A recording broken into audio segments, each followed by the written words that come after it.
Si vous êtes obligé d'utiliser votre voiture comme moi, vous avez certainement remarqué la hausse des prix du carburant durant ces dernières semaines. Personnellement, je suis obligé de prendre ma voiture pour me rendre au travail et lors de mes déplacements professionnels et personnels. La semaine dernière, le litre de gazole s'est vendu à plus de 1,53 € en moyenne dans les stations-service françaises. Le précédent record de 2018 a donc été battu. On conclut alors que les variations des cours internationaux des produits pétroliers se répercutent très rapidement à la pompe et que nous, comme consommateurs, nous en subissons les conséquences. Amis investisseurs, dans cette vidéo, j'ai choisi de vous parler de cette actualité. On verra ensemble les raisons de cette flambée, les répercussions sur nous consommateurs, est-ce vraiment possible d'éviter de payer les prix forts et si cette flambée est prête de s'arrêter ou si on doit s'attendre au pire. Nous sommes un couple d'investisseurs particuliers frugalistes et sur cette chaîne, on parle de frugalisme, d'épargne et d'investissement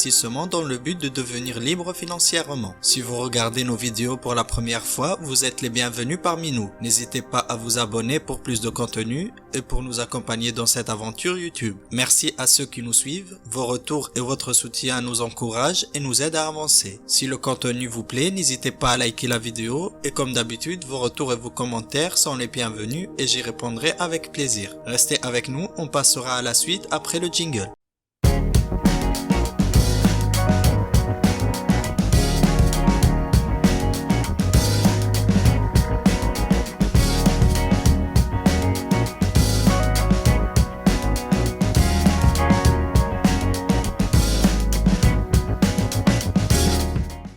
Le litre de gazole n'a jamais été aussi cher en France. Le ministère de la Transition écologique a publié lundi dernier que le prix moyen à la pompe a atteint 1,53 € en moyenne la semaine dernière. Le précédent pic, enregistré en octobre 2018 au début de la crise des gilets jaunes, est dépassé. L'essence 95, beaucoup moins utilisée que le diesel, était commercialisée 1,60 €, encore à quelques centimes du record de 1,66 € atteint en 2012. Depuis la période où les cours du pétrole s'étaient effondrés avec la crise sanitaire, la progression des prix est spectaculaire, comme par exemple plus 28% pour le gazole. Le baril de Brent s'est montré résilient depuis la crise. Il vaut plus de 82 $ depuis la semaine dernière, ce qui présente une envolée de plus de 100% sur 12 mois. Mais quelles sont les raisons de cette flambée ? La remontée des cours s'explique par une demande solide en sortie de crise et une offre de pétrole encore restreinte. C'est le principe qu'il faut bien comprendre et qui fixe les prix sur le marché. La loi de l'offre et de la demande, l'une des lois économiques les plus fondamentales, est liée presque à tous les principes économiques d'une manière ou d'une autre. En pratique, la volonté des gens de fournir et de demander un bien détermine le prix d'équilibre du marché. Le prix d'équilibre est le prix auquel le producteur veut vendre son produit et l'acheteur peut l'acheter s'il le veut. Dans le cas du pétrole, la vaccination et l'assouplissement des restrictions, la reprise des trafics aériens et routiers soutiennent la demande au carburant en Europe et en Amérique du Nord. Les tensions sur le marché du gaz dopent également la consommation du pétrole, notamment en Chine. Les industriels se tournent vers le brut pour produire de l'électricité car le gaz est trop cher ou tout simplement indisponible. L'offre est aussi dopée par la Chine qui essaye de diminuer son recours au charbon pour des raisons environnementales. Les mesures anti-pollution ont d'ailleurs conduit à de nombreuses coupures de courant à travers le pays. Du côté de l'offre, la production américaine souffre toujours des conséquences de l'ouragan Ida et de la crise sanitaire qui a obligé les entreprises de raffinage à mettre la clé sous la porte.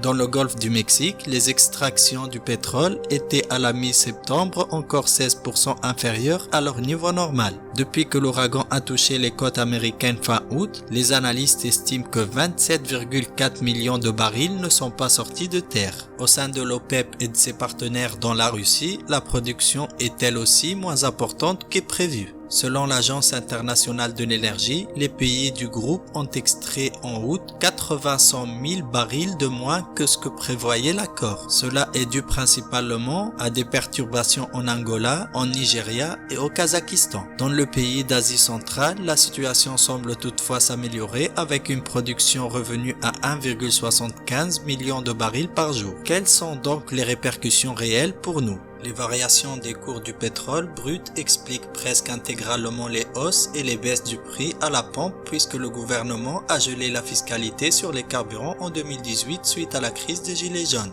Les répercussions sont rapides. Au bout d'une semaine, l'évolution du prix du baril est déjà transmise dans les prix facturés aux automobilistes. C'est ce que montre une note de la Banque de France. Rappelons que seule la fiscalité présente environ 60% du prix payé par l'automobiliste. Ce n'est pas tout parce que les répercussions de la facture du carburant sont injustes car ce sont les plus modestes qui la subissent le plus. À titre d'exemple, la facture pèse sur le budget des ménages, en particulier les plus pauvres. Les dépenses de carburant n'absorbent que 3% du revenu des 10% des foyers les plus aisés, mais près de 10% des ressources des 10% de familles les plus modestes qui possèdent un véhicule. C'est ce que montre une étude de l'université Paris-Dauphine. Les ménages modestes sont généralement obligés d'utiliser leur voiture pour les trajets du quotidien ou les trajets professionnels. De ce fait et par obligation, la hausse de prix n'a que peu d'influence sur les volumes consommés. Selon une autre étude, une augmentation de 10% du coût du carburant se traduit par un recul de seulement de 2 à 3% de la consommation dans les pays riches à court terme. Les ménages n'ont pas vraiment le choix que de subir l'augmentation. Et quelles sont les solutions qui s'offrent à nous ?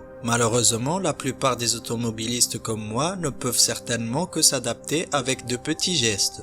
Par exemple en réduisant la vitesse ou en renonçant à certains déplacements, ou encore en utilisant la voiture la plus économe quand on en a plusieurs. La hausse des prix m'a déjà fait réfléchir à acheter une voiture moins gourmande en carburant, voire une électrique.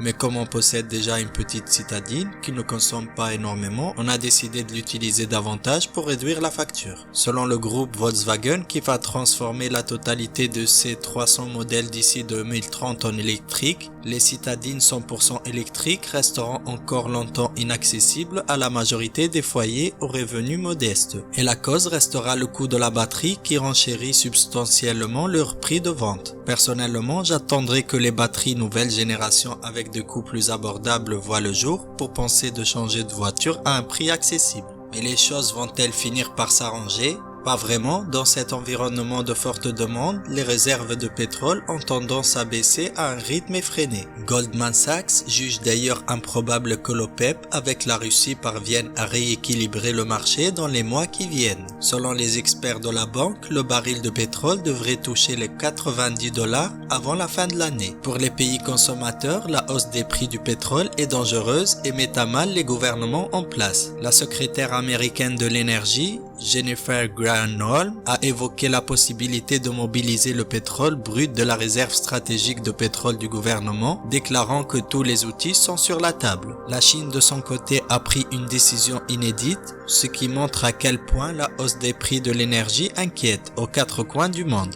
Elle a fait savoir qu'elle mettrait en vente une partie de ses réserves stratégiques du pétrole afin de limiter la pression sur la hausse des prix de matières premières sur la production industrielle. Ce qu'a été publié dans un communiqué jeudi dernier par Pékin. La flambée de cette matière première devra se calmer à un moment, mais ce ne sera pas dans l'immédiat. Au contraire. Amis investisseurs, merci d'avoir visualisé cette vidéo pour parler de cette actualité économique du moment. Dites-moi ce que vous pensez de cette flambée du prix du carburant et si cela pèse sur votre budget et quelles sont vos solutions. Si vous appréciez ce contenu, n'hésitez pas à liker la vidéo. Vos retours et vos commentaires sont les bienvenus et j'y répondrai avec plaisir. Abonnez-vous pour suivre nos vidéos et pour nous soutenir dans cette aventure. C'était le couple investi, un couple d'investisseurs particuliers et frugalistes et sur cette chaîne, on parle de frugalisme, d'épargne et d'investissement dans le but de devenir libre financièrement. Bon investissement et à la prochaine.